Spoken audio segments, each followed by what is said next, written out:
प्रथम पूज्य श्री गणेश भगवान की जय हो। हिंदू सनातन धर्म में प्रत्येक शुभ कार्य को करने से पूर्व श्री गणेश जी का पूजन किया जाता है।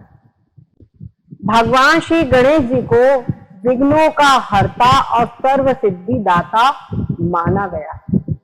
इसके पीछे क्या पौराणिक कारण है, ये आज हम आप लोगों को बताएंगे। हमारे यहाँ कहा गया है, शिव पुराण की एक कथा के अनुसार एक बार सभी देवता भगवान श्री शिव के पास पहुंचे और कहा कि हम सबका मुखिया कौन होगा, हम सब में श्रेष्ठ देवता कौन है, कौन अग्र पूजा का अधिकारी है, किसकी पूजा सबसे पहले होनी चाहिए। भगवान शिव ने उनका प्रस्ताव सुना तो उन्होंने घोषणा कर दी, जो कोई भी कैलाश की परिक्रमा 3 करके सबसे पहले यहाँ मेरे सामने उपस्थित होगा, वही अग्र पूजा का अधिकारी और सबसे श्रेष्ठ देवता माना जाएगा।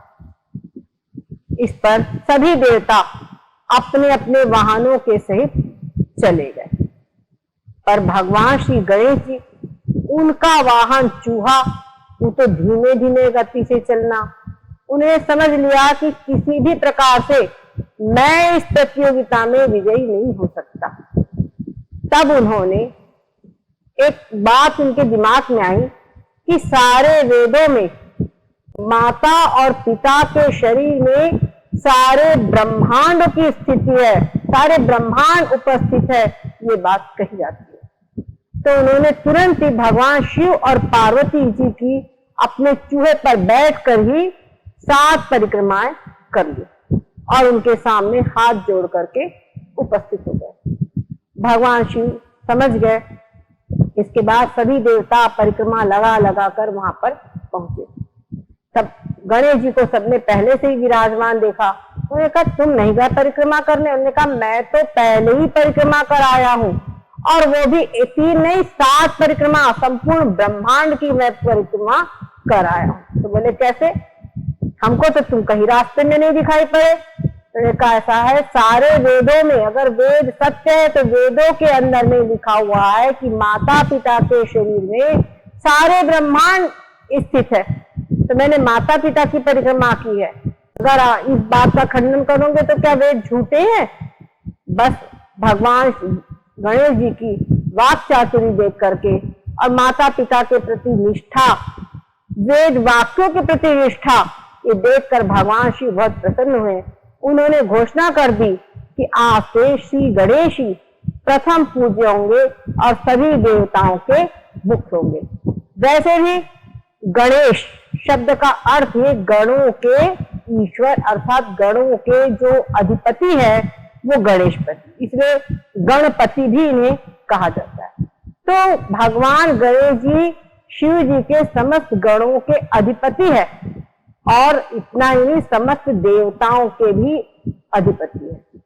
हमारे यहाँ पर मुख्य रूप से 5 देवताओं को माना जाता है, 5 देवताओं की पूजा का विधान है। उसके अंतर्गत भगवान श्री गणेश जी भी है, विष्णु जी, शंकर जी, भगवती, सूर्य भगवान और भगवान श्री गणेश जी उनमें सर्वप्रथम है। तो और कल्पभेद से इस विषय में अनेक कथाएं और भी कही जाती है। पद्म पुराण के अनुसार भगवान श्री गणेश जी ने श्री राम नाम, नारद जी की सलाह से राम नाम को धरती पर लिख दिया और उसी की 7 परिक्रमा करके वो अपने पिताजी के सामने उपस्थित हो गए और उनको प्रथम पूज्य घोषित कर दिया गया। एक अन्य कथा के अनुसार एक बार सभी देवता गोमती नदी के तट पर यज्ञ कर रहे थे, पर उनके यज्ञ में अनेकों विघ्न उपस्थित हो रहे थे और उनका यज्ञ पूर्ण नहीं हो पा रहा था। तब उन्होंने भगवान ब्रह्मा, विष्णु, महेश से इसका कारण पूछा। तो भगवान ब्रह्मा जी ने विचार करके बताया कि आप लोगों ने श्री गणेश का पूजन नहीं किया है, इसीलिए आपने जो विघ्नहर्ता का पूजन नहीं किया है, इसलिए विघ्न उपस्थित हो रहे हैं। आप पहले उनका पूजन कीजिए और उनको संतुष्ट कीजिए। तो इसका सभी देवताओं ने विधि विधान से भगवान श्री गणेश जी का पूजन किया और उसके बाद उनको प्रसन्न किया और उसके बाद उनका यज्ञ निर्विघ्न समाप्त हो गया। इसीलिए और गणेश जी को बुद्धि का देवता भी कहा जाए, बुद्धि के अधिष्ठात्र देवता भी गणेश जी है। और इसलिए भगवान श्री गणेश जी का विशेष रूप से पूजन करना चाहिए। अगर आप कोई भी कार्य करते हैं तो उसमें पूर्ण रूपेण आपको सफलता चाहिए तो भगवान गणेश जी का, विनायक जी का अवश्य ही पूजन करके ही आप कार्य प्रारंभ करें। विद्यार्थियों को पढ़ाई के लिए अगर कुछ विघ्न आता है तो विशेष रूप से वे भगवान श्री गणेश जी का गं गणपते नमः, ओम गं गणपते नमः इस मंत्र का जप भी कर सकते हैं।